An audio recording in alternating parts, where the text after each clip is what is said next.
Hello students of class 9. See, this is your textbook, poems and short stories textbook. In the last video I have started chapter 4 in short stories, chapter 4 Hearts and Hands, written by O. Henry. The text will continue, this chapter will continue. Let's see. See, this is chapter 4, short story chapter 4. On page number 69, Hearts and Hands, written by O. Henry. In the last video, I was teaching here the last paragraph on page number 69. It's Miss Fairchild, he said with a smile. I will ask you to excuse the other hand. It's otherwise engaged, just present. See on page number 70. He slightly raised his right hand, bound at the wrist by the shining bracelet, to the left one of his companion. The glad look in the girl's eyes slowly changed to a bewildered horror. The glow faded from her cheeks. Her lips parted in a vague, relaxing distress. Ashton, with a little laugh, as if assumed, was about to speak again when the other force-started him. The glum-faced man had been watching the girl's countenance with veiled glances from his keen, shrewd eyes. You will excuse me for speaking, miss, but I see you are acquainted with the marshal's here. If you will ask him to speak a word for me when we get to the pen, he will do it, and it will make things easier for me here, from me there. He's taking me to Leavenworth prison. It's 7 years for counterfeiting. Oh, said the girl, with a deep breath and returning color. So that is what you are doing out here, Marshal. My dear Miss Fairchild, said Mr. Ashton calmly, I had to do something. Money has a way of taking wings unto itself. And you know, it takes money to keep step with our crowd in Washington.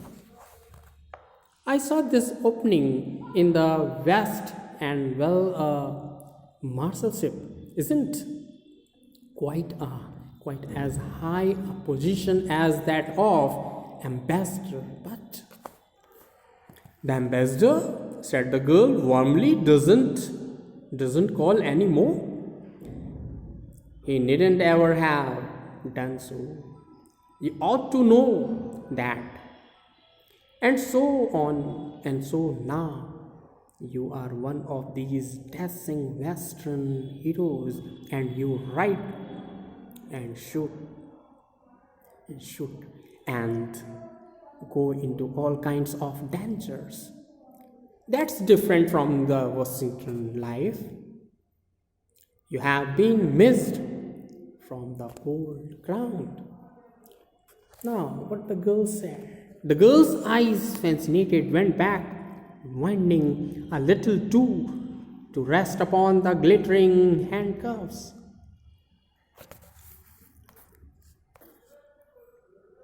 She said, Don't you worry about them, miss, said the other man. All marshals handcuff themselves to their prisoners to keep them away from getting away. Mr. Aston knows his business. Will we see you again soon in Washington? Asked the girl. Not soon, I think, said Mr. Edson. My butterfly's days are over, I fear. I love the West, said the girl irrelevantly. Her eyes were shining softly. She looked away out the car window. She began to speak truly and simply without the gloss of style and manner. Ma'am, and I spent the summer in Denver. She went home a week ago because father was slightly ill. I could live and be happy in the West. I think the air here agrees with me. Money isn't everything, but people always misunderstand things and remain stupid. Say, Mr. Marshall, growled the glum-faced man. This isn't quite fair. I'm needing a drink and haven't had a smoke all day. Haven't you talked long enough? Take me in the smoker now. Won't you? I'm half dead for a pie. The bound travelers rose to their feet. Edson, with the same slow smile on his face. I can't deny a petition for tobacco, he said slightly. It is the one friend of the miss of the unfortunate. Goodbye, Miss Fairchild. Duty calls you now. He held out his hand for a farewell. It's too bad. It's too bad you are not going east, she said, reclothing herself with manner and style. But you must go on to Leavenworth, I suppose. Yes, said Mr. Aston. I must go on to Leavenworth. The two men settled down the easel into the smoker.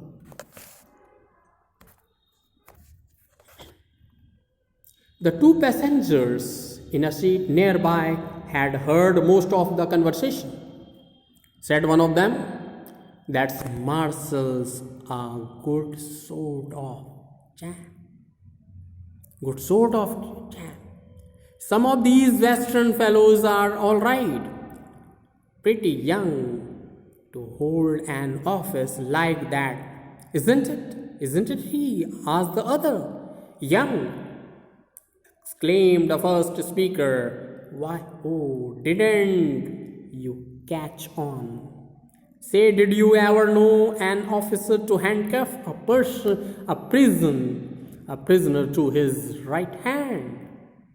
Now, the story has finished. Here in the last, you will find the conversation between the two passengers. They are conversing about the Marshall, Mr. Edson, and his handcuffs. And other person, they were saying that he is not a Marshall, but whatever be. Now the story has finished here. Okay, students, as I think whatever I have taught today is clear to all of you. Now very soon you will find another video. There will be another topics, and I want to give some notes maybe. Okay.